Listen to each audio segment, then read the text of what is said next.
Hello and welcome back to my YouTube channel, the best place to be to discover exactly how your thoughts and your emotions are affecting your whole health. Hi, I'm Andrea Coulter, and this week I'm going to talk about fear. So following along the videos that I've been doing is a series of videos talking about the secret language of emotions and how those emotions are affecting your physical health. Because often we don't really relate, these weird and unusual symptoms we have with something emotional and then connecting that emotion to a thought. We very rarely stop to actually do that. We just want to get rid of the physical symptom.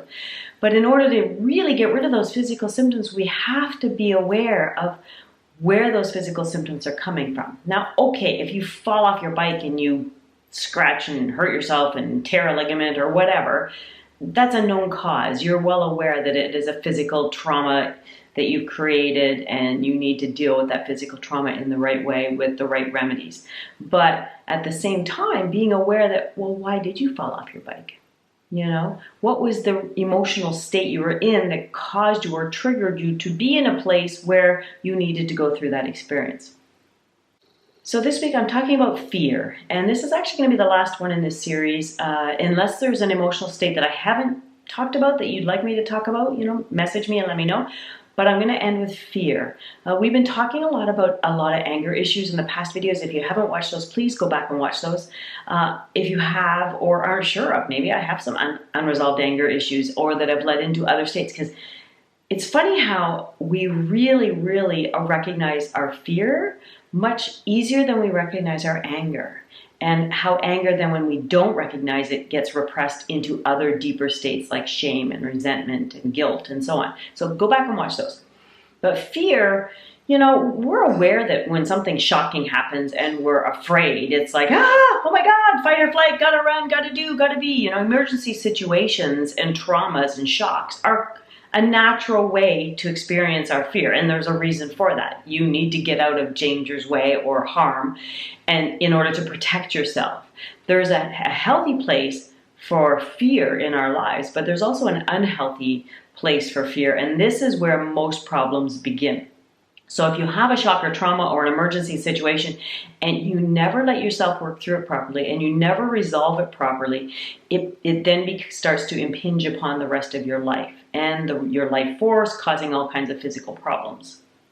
So as I said, healthy fear, triggers our adrenal system. It's our fight or flight. It's our get up and go. And there's a healthy place for it, and there's a need for it. However, in chronic situations where that fight or flight or the sympathetic parasympathetic system gets switched and we become chronically in fear or uncertainty or worry or anxiety or stress, all of this is connected to some unknown fears. And when that system gets triggered and becomes chronically turned on and we are in chronic fight or flight, what happens is the adrenal system is constantly on go. It is constantly sending signals out to try to fix this issue. And what happens in that situation is your sympathetic system, which is your rest system, your digestion, your assimilation, that kind of healing system, that's your sympathetic system. And that's the system that we need in order to digest our food properly and to let our body heal and repair cellular damage, and our immune system is boosted up and all of these things. Yet when we get shifted over into parasympathetic, what happens is we shut down that whole system.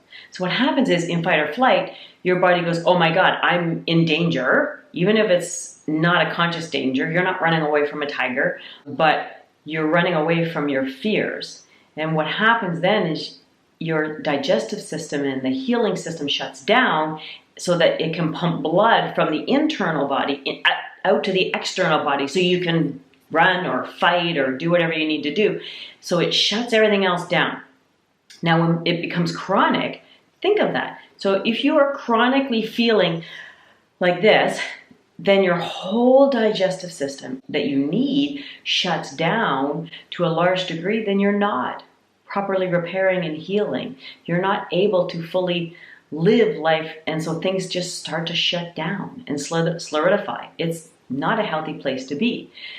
So how do we fix that? Because have you ever noticed how when you are feeling anxious or stressed or worrying about things, that your digestion stops? That you're just not as hungry? I don't know about you, but I know when I've been in situations like, when a parent has passed away or is dying, which I've had, and I'm sitting there in the hospital and you're always on hyper alert and you're worried and anxious and upset, I don't eat. I have absolutely no appetite.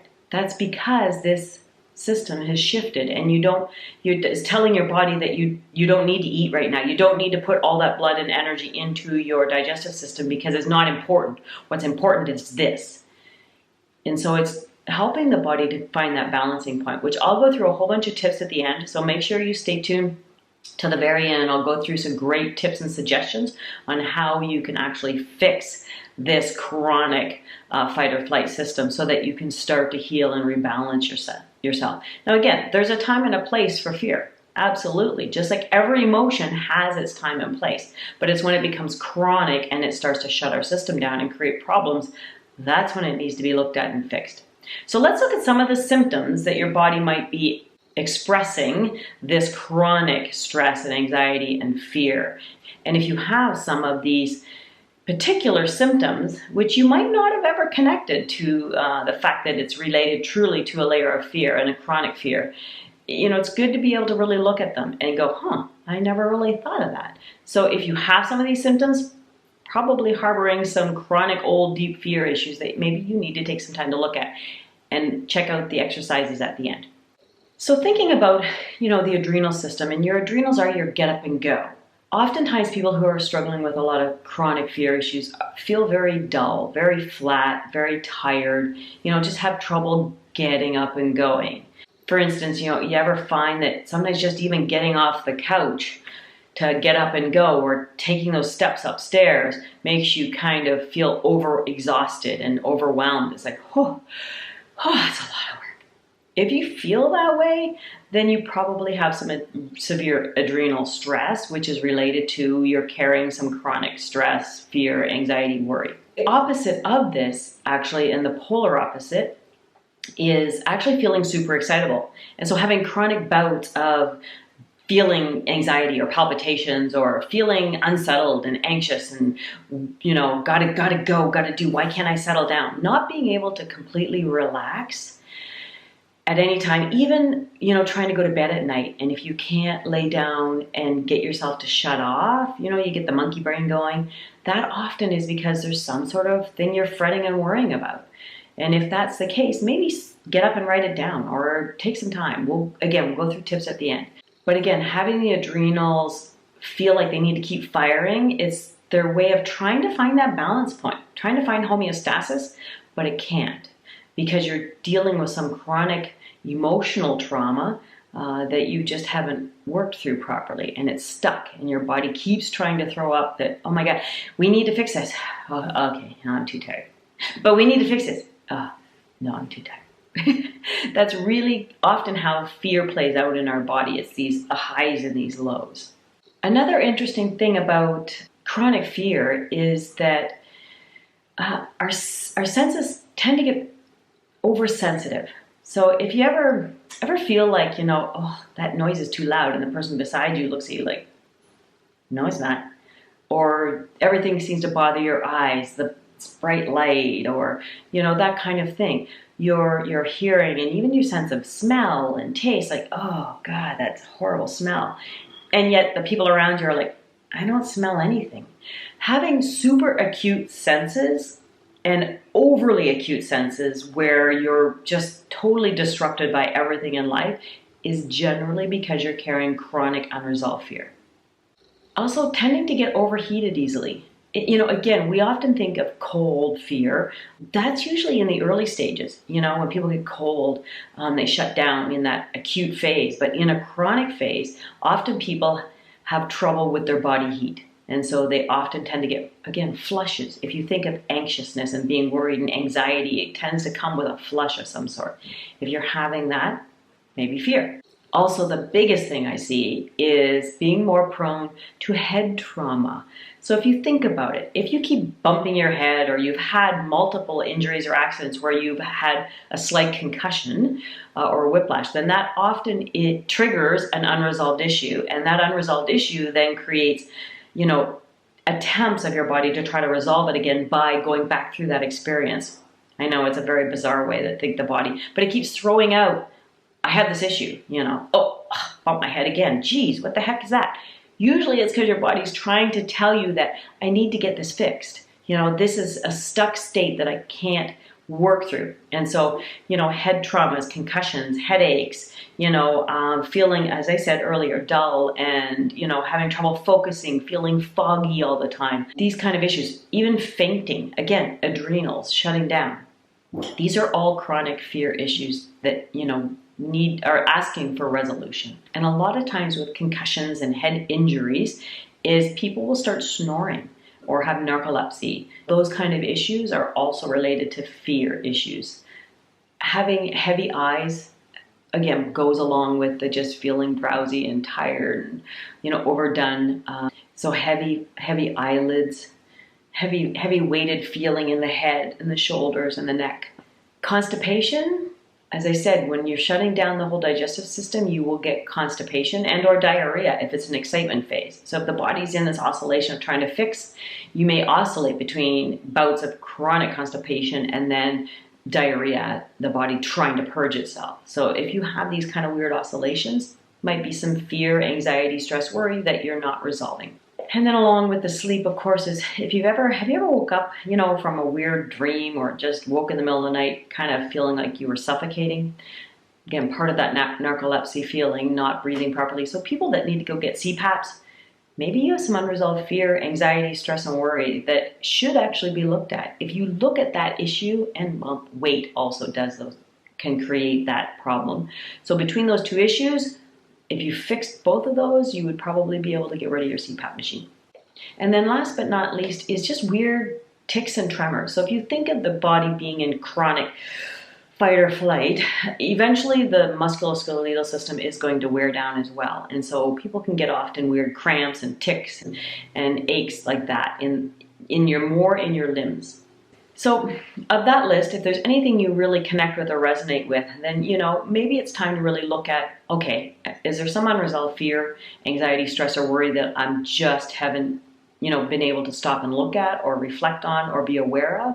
If so, let's go through some tips and suggestions that will help you maybe to move forward and get out of those crazy, weird symptoms. So to start with, take some time over the day to be aware of those times when you feel like I'm getting tense, it's building up, I'm feeling off, or, I'm having some weird digestive issues. Why is that? When is that? What's triggering it? What's happened just before that? And while you're starting to recognize when your body starts to get tense and anxious and worried, what's going on in your head? What thoughts are coming up? What are you thinking about? When you can start to connect the two, the body reaction to your thoughts, then those thoughts can be filtered down into the emotional body. So it's important to maybe, again, next step is to journal. If you have some time when you're recognizing things, even if it's just on your phone, make a quick note on your phone to go, this happened at this time and this is what I was thinking. Just a moment, so then later when you have time to sit down and really journal about it, you can start to really dig deeper and reflect on, what is causing the emotional reaction to come out in my physical body. What fears and what worries do I have? What things am I stressing about? Sometimes we can pinpoint sort of more surface stuff, like, okay, yeah, I'm worrying about my finances, or I'm worrying about what's going to happen next week, or I'm, worrying about my family members, or all these things. So put down everything you can think of that you stress and you worry about. And then from there, start to filter out, okay, next step is it a priority? Is it something you can do something about? If one of those stresses or anxieties or fears or worries is something that you can immediately address, then do so. Make time to actually do something about it. If it's something that you can't do anything about at this time, but you could start to pick at it, then make a note and let yourself know that, okay, I'm going to address this, and maybe set a time aside in a week or in a few days or whenever you feel like you can actually start to maybe address that. And again, just address things. If it's a really massive issue like debt and financial stress, then start implementing little steps to actually rectify it so you can find a level of peace with it and peace in the moment. And then finally, if it's something that no matter what, you can't do anything about, for instance, worrying about your teenage kids that are off on their own, that some harm might become them. Well, yeah, it's a justifiable worry and a fear, but you can't really do anything about that. They are their own responsible adults. They can take care of themselves, and it's their journey. Recognize that, this is their life and their journey, and you really cannot control that, and you have to trust, and you have to allow the universe to take care of them and yourself. So again, if it's something you absolutely have no control over, let it go. Give it over to a higher power. Whatever that higher power is for you, let it go and give it over. And then find the peace within yourself to know that I will do whatever I can, when and if I can. And other than that, I'm going to trust. Okay, so hopefully, this has given you some insight into some areas that I might be holding on to some deep unresolved fear coming out as my stress and my anxiety and my worry, and helping you to let go of a lot of this stuff that you really can't change and do anything about, so that it can fix those physical symptoms that you've been struggling with. And if you need some extra help, I haven't got necessarily a fear kit in particular, and I've been thinking of making one, and I'm just not really sure what I want to put into it. But please, maybe put some comments below and let me know, what sort of things do you feel you have fears around, and how does it come out in your life? That'll give me a better idea of what remedies and combinations to come up with, and maybe we'll come up with a great combination kit that'll work for a lot of people. I'd like to do that. And if not, I have a stress, anxiety, and overwhelm kit, which is a great place to start. I will put that link below.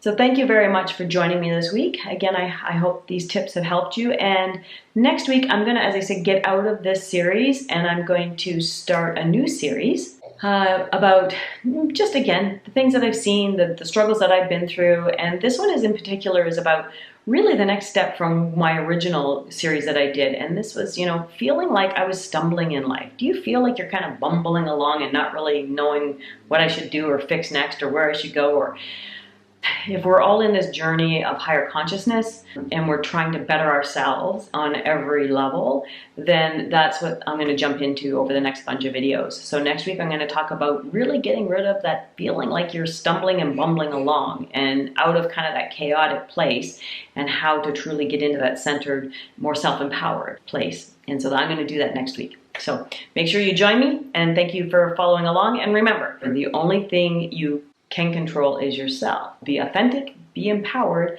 and own it completely. Bye.